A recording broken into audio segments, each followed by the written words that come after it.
ఇవాళ కనకదుర్గమ్మ గుడి దగ్గరికి వెళ్ళి మెట్లను కడిగారు. అయ్యా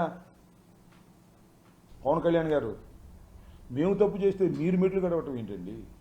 మేము తప్పు చేసామని నిరూపించండి, నీ బూట్లు దుడుస్తా నేను. మేము తప్పు చేసామని నిరూపించు. లడ్డూ ప్రసాదంలో జంతువులు కొవ్వు కలిసింది, ఆ నువ్వు నిరూపించు, నీ బూట్లు తుడిసే కార్యక్రమం చేస్తాం. ఏంది డ్రామాలు? అదేమంటే ఆయన ఏమన్నాయంటే, హైందవ దేవాలయాలే, వైసీపీ హైందవులే దేవాలయాలకు నష్టం జరుగుతుంటే పట్టించుకోలేదు, హిందూ దేవాలయాలు. నేను మనవి చేస్తున్నా, తెలుగుదేశం ప్రభుత్వం అధికారంలో ఉన్నప్పుడు విజయవాడ రోడ్డు మీద ఉన్నటువంటి అనేక దేవాలయాలను పగలగొట్టి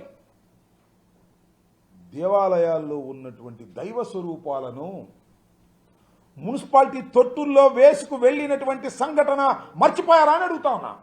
ఆ రోజు ఎందుకు మాట్లాడలేదు?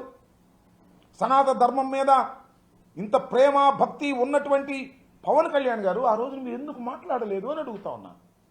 ఇవాళ మా మీద రాజకీయంగా కక్ష తీర్చుకోవడం కోసం మీరు ప్రయత్నం చేసేటటువంటి ప్రయత్నం చేస్తున్నారు. ఇది తప్పు కదా?